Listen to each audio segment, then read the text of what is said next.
Selamat pagi, pertama-tama perkenalkan nama saya Juwita Maesari Mandak, NIM 2074 201031, kelas B120 semester 5, mahasiswa di Universitas Pembangunan Indonesia Manado.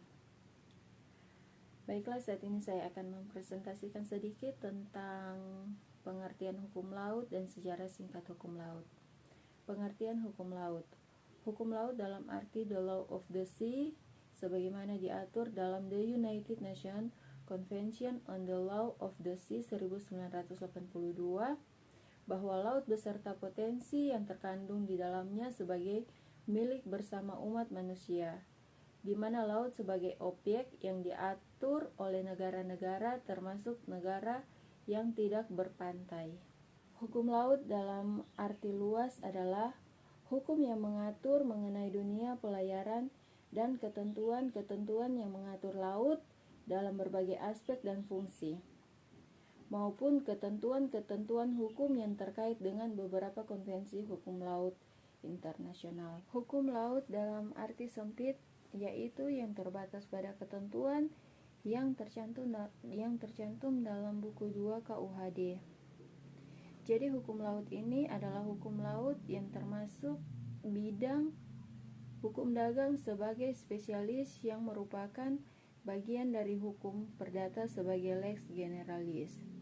Jadi pengertian hukum laut secara umum adalah hukum yang mengatur laut sebagai objek yang diatur dengan mempertimbangkan seluruh aspek kehidupan dan kepentingan seluruh negara termasuk yang tidak berbatas dengan laut secara fisik.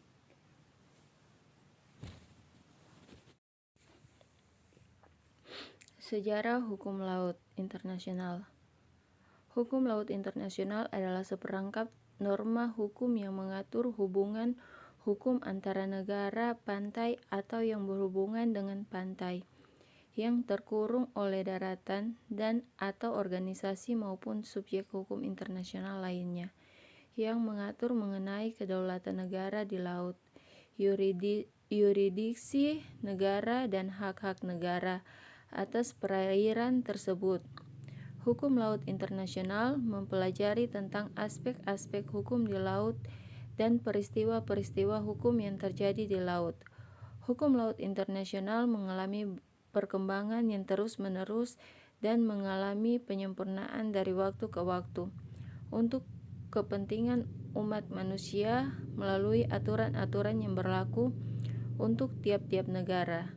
Pemikiran-pemikiran dari ahli-ahli dan konvensi-konvensi tentang hukum laut internasional turut mewarnai proses perkembangan hukum laut internasional ini.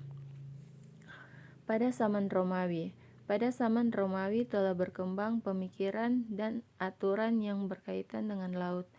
Namun pada dasarnya hanya ada dua pendapat yang berkembang pada masa itu. Yang pertama, res communis omnium. Laut adalah milik semua orang, jadi laut adalah milik masyarakat internasional. Dan yang kedua adalah res nullius. Laut merupakan suatu benda atau tempat yang tidak ada pemiliknya. Laut bisa diklaim oleh siapapun juga. Pada abad pertengahan, setelah runtuhnya Kekaisaran Romawi, muncul klaim sepihak dari negara-negara di sekitar Laut Tengah tentang hukum laut. Yang pertama, teori Bartolus dan Baldus. Bartolus, laut dibagi menjadi dua, yaitu berada di bawah kekuasaan kedaulatan negara, pantai dan laut yang bebas dari kekuasaan dan kedaulatan siapapun. Baldus, terdapat tiga konsepsi, yaitu pertama pemilik laut, yang kedua pemakaian laut, dan yang ketiga yurisdiksi dan wewenang atas laut untuk perlindungan kepentingan di laut. Pada tahun 1943 intercaeter dari Paulus Alexander II yang membagi lautan menjadi dua, yakni Lautan Atlantik dan Lautan Pasifik. Dalam perkembangan terjadi Battle of Books, di mana para sarjana berargumen melalui buku.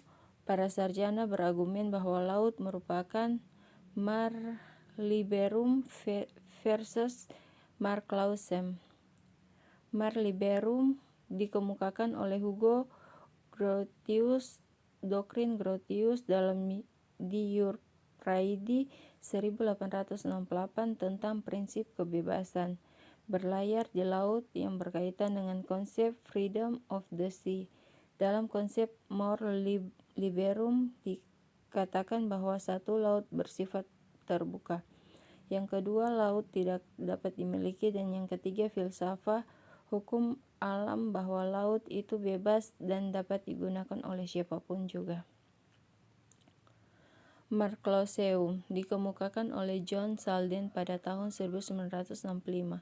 Teori ini dikemukakan pada abad 17 oleh Inggris untuk menentang teori yang telah dikemukakan oleh Grotius. Selden mengemukakan bahwa selama laut dikuasai oleh suatu negara tertentu, maka negara tersebut mempunyai kekuasaan atas laut tersebut. Pada zaman modern, hukum laut internasional mengalami perkembangan yang sangat luar biasa. Perkembangan hukum laut internasional pada masa ini lebih banyak melibatkan negara-negara di dunia melalui konvensi sebagaimana pemikiran dan pembuat aturan-aturan dalam perumusan hukum laut. Yang pertama, Den Haag Convention 1930. Yang kedua, Truman Proclamation 28 September 1945. Dan yang ketiga, Geneva Convention 1958 atau UNCLOS 1. Yang keempat, Geneva Convention 1960 atau UNCLOS 2. Yang kelima, United National Seaborne Community 18 Desember 1967 atau Komisi PBB mengenai seabad. Dan yang keenam, Declaration of Principles 1970. Yang ketujuh, United Nations Convention on the Law of the Sea 3 atau UNCLOS 3 10 Desember 1982.